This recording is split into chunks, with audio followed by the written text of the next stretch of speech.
मस्तपैकी तोंडाची चव वाढवणारी चटकदार आपली भरलेली मिरची म्हणजे स्टफ मिरची तयार आहे। जर तुम्हाला सुद्धा ही चटकदार मिरची बनवायची असेल तर माझा हा व्हिडिओ शेवटपर्यंत पहा। नमस्कार मैत्रिणींनो, रोशनी सिंपल किचन मध्ये तुमचं स्वागत आहे। तर मस्तपैकी आपली तोंडाची चव वाढवणारी अशी आपण एकदम मस्त चटकदार भरलेली मिरची बनवणार आहोत। तर हे पहा, मला बाजारात अशा प्रकारच्या मिरच्या भेटलेल्या आहेत। या मिरच्या अजिबात तिखट नसतात आणि या भरूनच करायच्या खूप छान लागतात। तर या आता मिरच्या मी स्वच्छ धुवून घेतलेल्या आहेत आणि आता आपल्याला भरलेली मिरची बनवायची आहे, म्हणून यासाठी आपण इथे याला अशा कट्स पाडणार आहोत आणि याच्या आतमध्ये ज्या काही बिया आहेत त्या आपल्याला काढून घ्यायच्या आहेत। तशा नाही काढल्या तरी चालतील, अजिबात तिखट नसते ही मिरची। तर हे पहा, अशा प्रकारे आपल्याला एकच कट्स मारायचे आहेत। तर अशा प्रकारे मी आता सर्व मिरच्यांना व्यवस्थित कट्स मारून घेणार आहे। आता हे पहा, अशा प्रकारे आपण सर्व मिरच्यांना कट्स मारून घेतल्यात आणि त्यामधल्या बिया काढून घेतल्यात। तर आता आपल्याला ही भरलेली मिरची बनवायची आहे। तर ह्याच्या आतमध्ये आपल्याला स्टफिंगसाठी मसाला किंवा वाटण बनवायचं, त्यासाठी आपल्याला काय काय साहित्य ते आपण पाहूया। आता इथे आपल्याला मसाला बनवायचा आहे। तर इथे मी सुकं खोबरं ते किसून घेतलेलं आहे, त्याचप्रमाणे मी शेंगदाणे घेतलेत, कच्चेच आहेत ते। आपल्याला लसूण लागणार आहे, आलं घेतले आणि मी मिरची 2 ते 3 मिरच्या घेतल्यात। ह्या सुद्धा तिखट नाही आहेत आणि त्या आपण भरणार त्या सुद्धा तिखट नाहीत, म्हणून मी घेतलेल्या आहेत। इथे मी 1 चमचा धणे घेतले, कोथिंबीर घेतले आणि जिरे घेतले।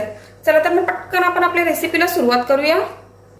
आता आपल्याला वाटण बनवायचंय। इथे शेंगदाणे घालूया आपण, त्यानुसार सुकं खोबरं घालणार आहोत, जिरं घालूया, धणे घालते, मिरचीचे तुकडे, आलं, लसूण,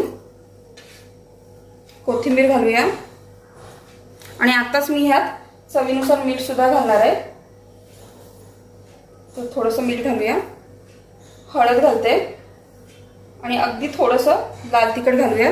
आता तुम्हाला एकदमच चटकदार बनवायची असेल तर तुम्ही यात लिंबू सुद्धा पिळून घालू शकता। आता ह्याच्यात आपल्याला बिना पाणी घालता असं भराटसर वाटण करून घ्यायचंय। आता हे पहा, तुम्ही पाहू शकता मी असं भराटच वाटलेलं आहे, अगदी बारीक नाही केलेलं आणि अजिबात पाणी घालायची गरज नाही। तर आपली कोथिंबीर ओलसर असते, त्याच्याने हे होऊन जातं।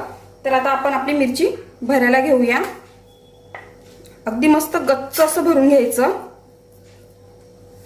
हे पहा, आणि अजिबात आपलं वाटण निघणार नाही। तर अशा प्रकारे आपण आता सर्व मिरच्या व्यवस्थित भरून घेऊया। अगदी सोबत भाजी नसेल ना तरी चालेल, या मिरची सोबत म्हणजे खूपच भारी लागेल चपाती किंवा भाकरी बरोबर। हे पहा, असं गच्च अगदी भरून घेऊया। अशा प्रकारे मी आता सर्व मिरच्या भरून घेणार आहे।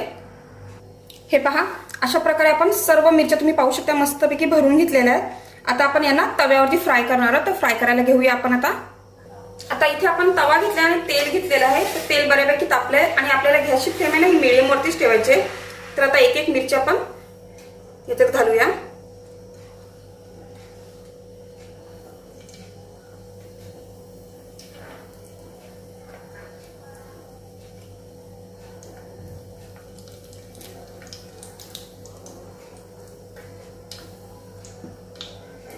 हे पहा, अशा प्रकारे। आणि आता मी काय करणार आहे, हे झाकण आहे ना असं थोडंसं दाबून घेणार आहे, म्हणजे जेणेकरून ती मिरची व्यवस्थित खालच्या साईडनं शिजली जाईल। तर आता 5 मिनिटं आपण एका साईडनं होऊन देऊया, नंतर पलटी करून घेऊया आपण या मिरच्या। चला, तर 5 मिनिटं झालेत। आता आपण आपल्या मिरच्या पाहूया, बघूया झाल्यात का। हे बघा, एका साईडनं झाल्यात।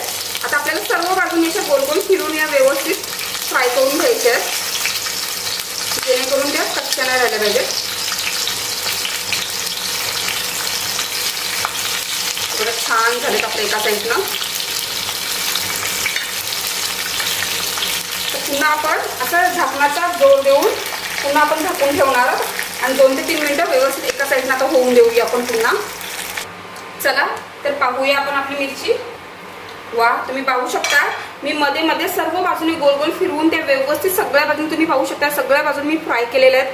हे पहा, तर आता आपली मिरची झाली आहे। तर मी गॅसची फ्लेम बंद करते आणि आता मस्त आपली चटकदार गरमागरम अशी भरलेली मिरची तयार झाली, तुम्ही पाहू शकताय।